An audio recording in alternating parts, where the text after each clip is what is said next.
Hello friends. Welcome back again on the I Have a Vision Academy YouTube channel, in short, I Have Academy. So today we are going to discuss another previous year question of UPSC CSE mains exam. So have a look on this particular question.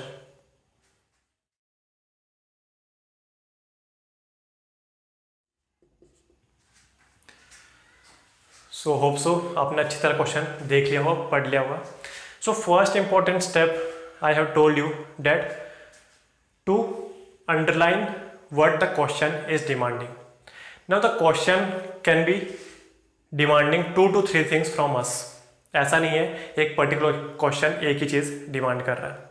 सो इसमें पहले बोल रहा है कि adjectives जो Republic के हैं, question आपसे डिमांड कर रहा है कि पहले आपको वो याद होने चाहिए. What are the adjectives to the republic word. तो क्या है, हमने पढ़े थे, बैकग्राउंड लिख लेते हैं भाई. ये क्वेश्चन तभी तो अटेम्प्ट होगा जब we can know the adjectives of republic. So हमने क्या पढ़ा था, सो सी डी री. तो री का तो मतलब आपको मिल गया. सोशलिस्ट, सेकुलर, सॉरी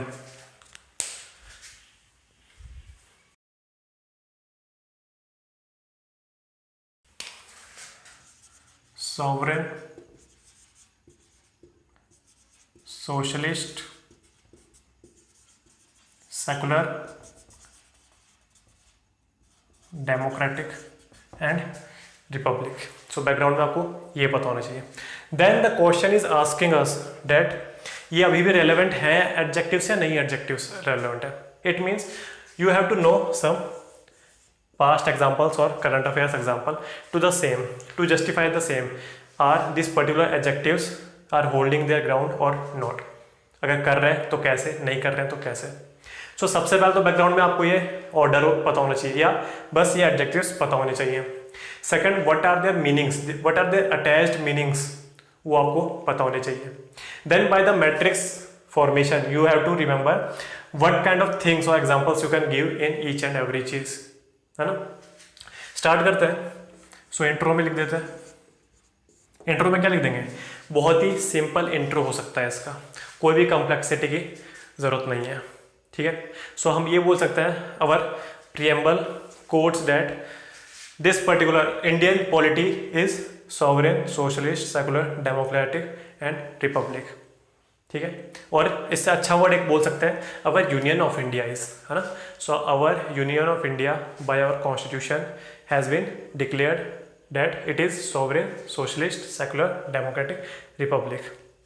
ठीक है. इंट्रोडक्शन में ये बोल सकते हैं. उसके बाद हम क्या बोलेंगे, मेन बॉडी आ जाइए और you have to directly hit the question. इधर उधर की बातें घुमाएंगे नहीं and we have to directly hit the question. फिर हमको बोला है कि ये जो पर्टिकुलर एडजेक्टिव्स हैं they are still holding their grounds और नॉट इन टूडेज और प्रेजेंट टाइम, है ना. तो हम बॉडी में एक एक चीज़ पे आ जाएंगे. सबसे पहले सॉवरेन आ जाएंगे. Now by the way we are presenting our argument the exam checker will know that we know the exact meaning of sovereign. तो ऐसा ज़रूरी नहीं है, अगर आप चाहो तो लिख भी सकते हो, 5-6 वर्ड्स में खत्म हो जाएगा. अगर नहीं लिखना चाहो तो मत लिखिए and start writing your arguments for और अगेंस्ट. तो सॉवरेन में क्या क्या हो सकता है बताइए. इंडिया सॉवरेन है, यस इट इज सॉवरेन. क्यों, सबसे पहले तो कॉन्स्टिट्यूशन प्रोविजन ही है and constitution is the fundamental law of land. ठीक है.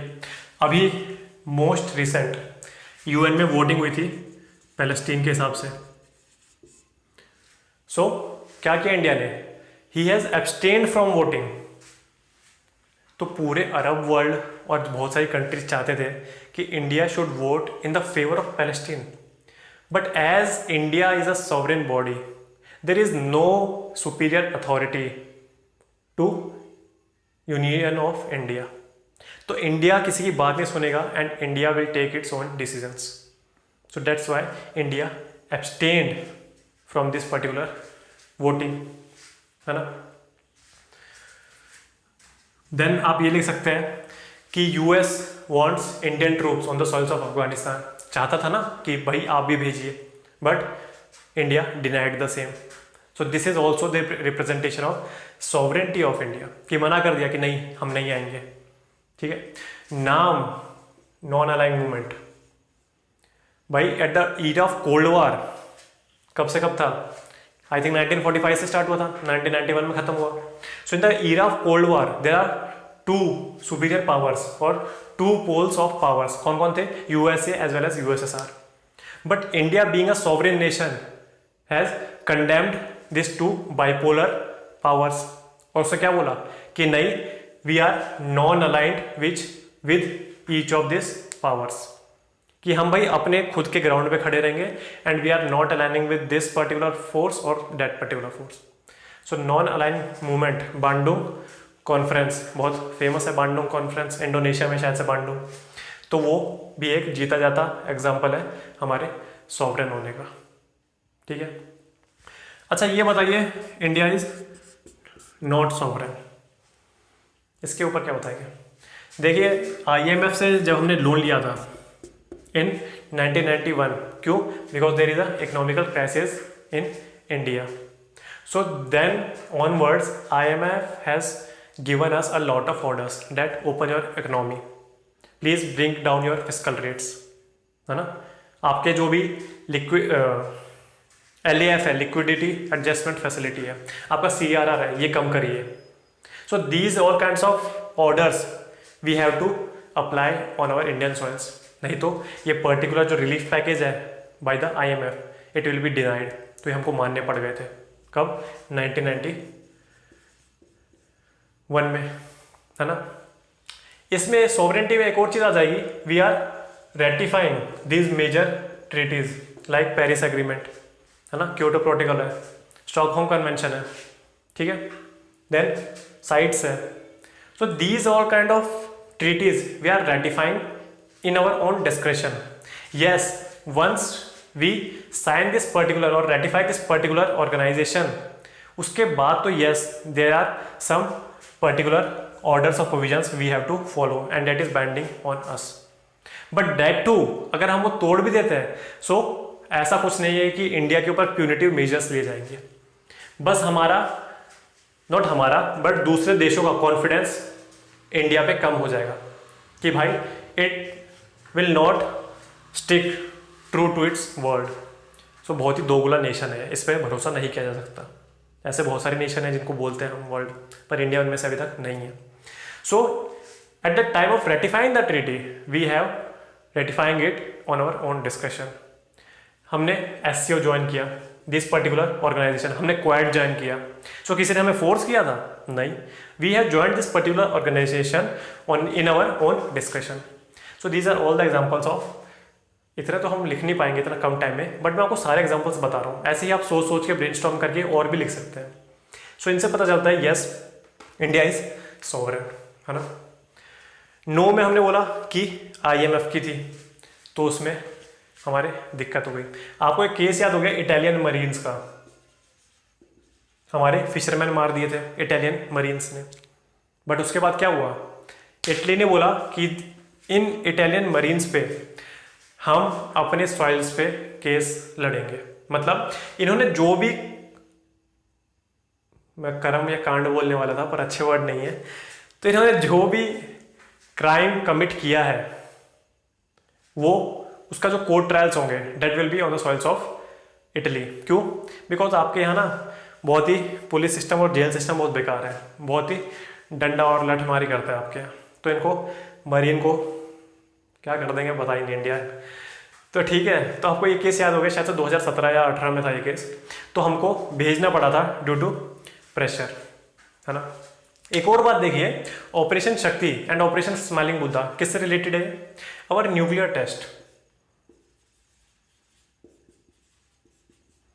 तो यूएसए एंड जो 4 अदर स्टेट्स थे जिनके पास न्यूक्लियर वेपन्स थे, so there was enormous pressure on India after the first testing of the nuclear weapons. ठीक है, तो उसके बाद जब हम 1999 में करने वाले थे, so there was enormous pressure USA से भी और अदर ग्रेटर पावर से भी, कि आप ये न्यूक्लियर टेस्ट बंद कर दीजिए, नहीं तो बहुत दिक्कत हो जाएगी आपके पास, आपके ऊपर प्यूनिटिव मेजर्स लगाए जाएंगे, इकोनॉमिक सैंक्शंस लगाए जाएंगे, ठीक है। पर फिर भी ये देखिए दोनों तरह से इंक्लूड होगा कि नॉट अ सॉवरेन, क्यों?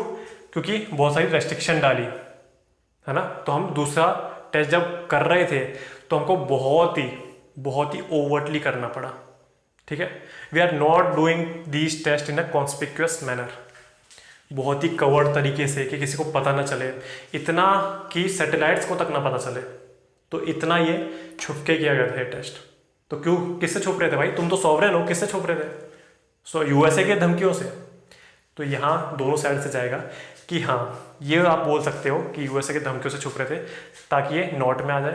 पर फिर भी हमने टेस्ट किए हैं, वो आप देखिए, अगर धमकी से छुप रहे होते तो बाद में भी हम नहीं बताते, हम तो करते ही नहीं टेस्ट, बट हमने ये टेस्ट किए। तो this point can be included here also. समझ आ रही है बात? अगला है सोशलिस्ट। इसके तो इतने ढेरों एग्जाम्पल है ना। सोशलिस्ट, यस, सबसे पहला तो आउडी सेशन ऑफ 1955 कांग्रेस का सेशन था, उसी में we have adopted that India will be developed on the socialistic lines, जहाँ JLN नेहरू, जवाहरलाल नेहरू खुद ही एक बहुत बड़े सोशलिस्ट थे, कि वो प्रिफर करते थे कि this particular India will be developed on the socialist lines. So यही सबसे बड़ा है आउडी सेशन। देन इतनी बड़ी बड़ी स्कीम्स है, MG नरेगा, मनरेगा 2004 या 5 की है। Then national food security act 2013 का आई थिंक। तो क्या है ये सारी चीज़ें सोशलिस्ट पैटर्न पे। ऊपर से DPSP प्रोविजंस आप लिखिए, आर्टिकल 37 लिखिए, इक्वल पे इक्वल वर्क लिख लिए, है ना।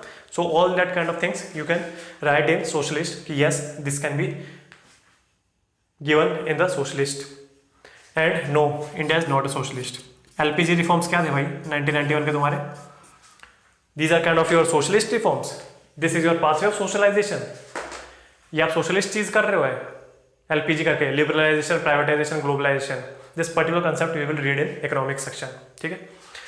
देन ठीक है, LPG रिफॉर्म्स आपने कर दिया। Now what we are doing, अच्छा, in the year 1991 you have done LPG reforms and now the rest PSU you are privatizing और डिसइन्वेस्टमेंट कर रहे हो आप, बैंक्स का आप डिसइन्वेस्टमेंट कर रहे हो, इंश्योरेंस कंपनी का आप डिसइन्वेस्टमेंट कर रहे हो, पब्लिक सेक्टर यूनिट्स जो भी बड़ी बड़ी पब्लिक सेक्टर यूनिट्स है, एल्यूमिनियम में, कोल की फील्ड में, ऑयल की फील्ड में, पेट्रोलियम की फील्ड में, आप सबका डिसइन्वेस्टमेंट कर रहे हो। So these are particular lines of your socialistic pattern, ये बोल सकते हैं हम अच्छे से। सो यहाँ क्या आएगा कि नो, दीज आर नॉट, ठीक है। यहाँ सोशलिस्ट में एक और आ जाएगा राइट टू एजुकेशन। सोशलिस्ट तो है कि 6 से 14 साल के बच्चों को हम फ्री प्राइमरी एजुकेशन दे रहे हैं एंड ये ड्यूटी भी बना रहे हैं हम in the fundamental duty on their parents. So these are kinds of socialist, है ना। आगे चलते हैं।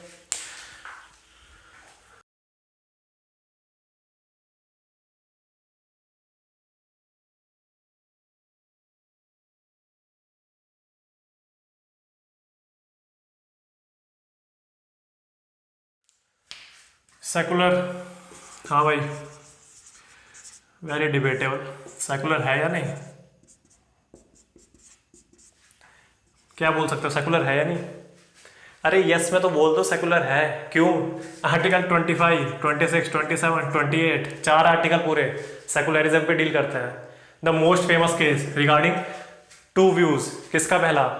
356 प्रेसिडेंशियल इमरजेंसी, स्टेट इमरजेंसी। तो कौन सा था? SR Bommai case. क्या बोला? Secularism is basic feature of Indian constitution, basic feature में इंक्लूड कर दिया। सो इससे आप क्या समझ रहे हो, सेकुलरिज्म है या नहीं इंडिया में? ऑफ कोर्स है। फिर 25 to 28 तो इसी में सब आगे 25 to 28 में। और क्या बताऊं मैं कि you can every denomination can control their religious affairs, यही 25 to 28 में ये सब चीज़ें। फिर एजुकेशनल इंस्टीट्यूशन बना सकते हैं रिलीजियस डिनोमिनेशन, है ना। फिर right to profess propagate their religion 25 में। तो इसी को पूरा एक्सप्लेन करना है और एक SR बोमई केस का और एज डाल दो कि secularism is included in the basic feature, है ना। अच्छा भाई नो में बताओ, नो में क्या बोलोगे। So there is very controversial topic कि टेम्पल्स, हिंदू टेम्पल्स की बात कर रहा हूँ, ठीक है। So temples in India can be controlled और एडमिनिस्टर्ड, टेम्पल के ट्रस्ट होते हैं, जो बड़े बड़े टेम्पल्स हैं ना उनके ट्रस्ट होते हैं। So this trust, temple trust can be controlled और administered by government of India. But what about other religions, आप खुद ही समझ सकते हैं।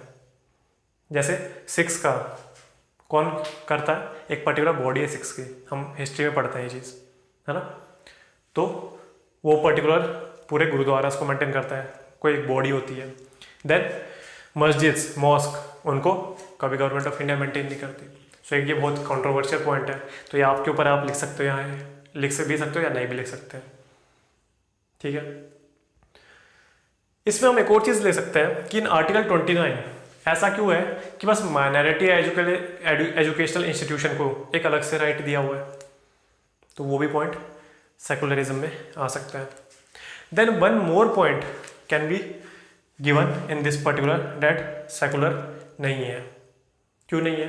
एक तो बहुत सारे लॉज हैं जो पर्टिकुलर रिलीजियस डिनोमिनेशन से डील करते हैं, जैसे हिंदू अनडिवाइडेड लैंड करके या लॉ करके है कुछ, अनडिवाइडेड फैमिली लॉ करके है कुछ, है ना।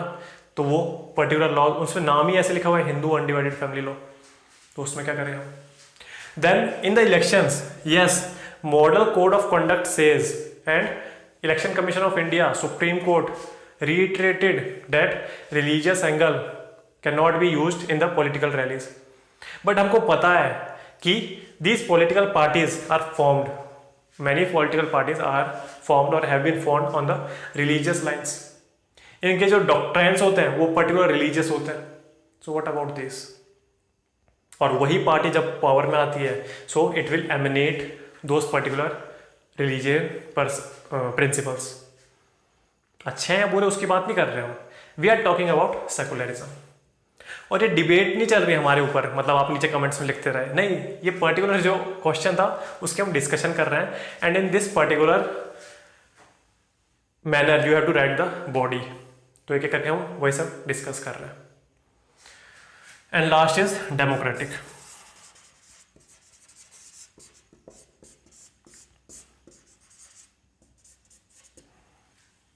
बताइए डेमोक्रेटिक में, बताइए हमारी अकाउंटेबल गवर्नमेंट है, रेस्पॉन्सिबल गवर्नमेंट है, free and fair and regular elections होते हैं, independent election commission of India हमारी, जिसके पास सुप्रीम पावर्स हैं, हमारे इलेक्शंस यूनिवर्सल अडल्ट फ्रेंचाइजी भी होते हैं। So these are all benefits और peculiarities of a democratic government, ठीक है।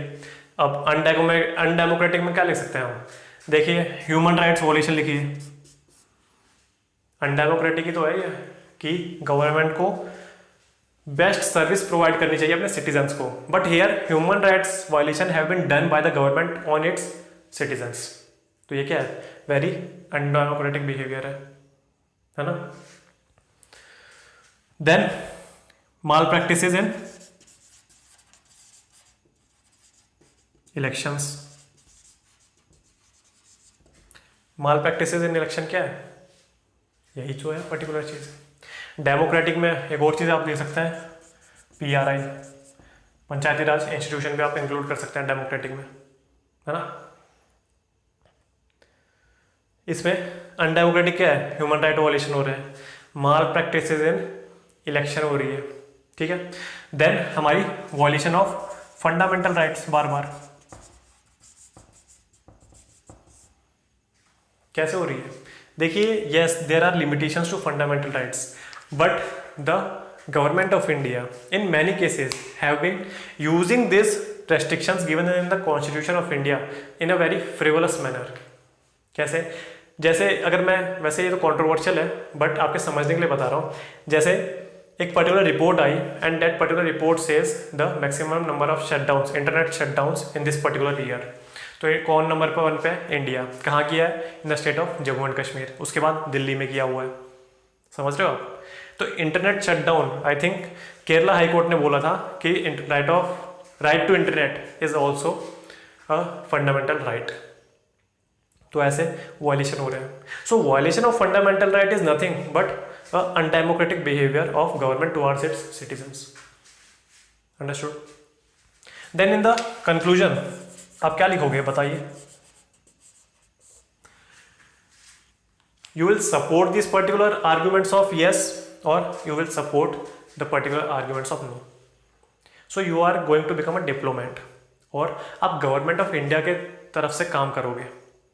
तो गवर्नमेंट ऑफ इंडिया को आपको ज़्यादा गाली देनी चाहिए, नहीं देनी चाहिए? हाँ, ये पर्टिकुलर कंसर्न्स हैं, आप समझने की कोशिश कर लीजिए कि yes these are real concerns but we have to minimize these particular concerns. That's why you are going to be get inducted in the this prestigious bureaucratic services. As a diplomat you have to maximize this particular thing and minimize this particular things. तो ये आपके अंदर पता होना चाहिए ये particular laws हैं। जैसे बहुत सारी चीज़ें होती हैं जो अपने पापा से आप शिकायत करना चाहते हो but as he is the head of the family और आप उन्हीं के अंडर अभी काम कर रहे हो, चाहे उनसे फाइनेंशियली हेल्प लेते हो या इमोशनल सपोर्ट लेते हो या कुछ भी करते हो। तो ऐसे बहुत सारी चीज़ें होती है जो आपको पता होती है बट आप बोल नहीं सकते हो। But yes you can work upon them internally. आप समझ पा रहे हैं? तो आप समझिए कंक्लूजन में आपको बोलना है कि yes these particular adjectives of to the republic have been standing on its ground. ठीक है, बस यही लिखेंगे और क्या लिखेंगे? यही लिखोगे yes with the above discussion we can able to find out that yes there are certain anomalies in the or there can be particular debate or brainstorming can be done on whether these particular adjectives are holding true to its present time or not, but definitely government of India is taking steps to minimize these anomalies and maximize the strength behind these particular adjectives to republic. So this can be your simple conclusion. ठीक है, सो हमने ये पूरा second question discuss किया है। आगे भी question भी डिस्कस करेंगे and we will take the miscellaneous topics also. जैसे मैंने बताया था वो राज्यसभा, लोकसभा और legislative assembly, legislative council, secondary house, second house, तो ये सब भी हम लिखेंगे। Presidential post is a rubber stamp और it is a actual post जो जिसमें पावर है। तो ये सब चीज़ें हम भी डिस्कस करेंगे आने वाले मदद सीरीज सेक्शन में। ठीक है, सो तब तक के लिए if you are liking this content make sure to hit like below the video, share this video with your friends as well as subscribe to our YouTube channel. तब तक के लिए गुड बाय, जय हिंद।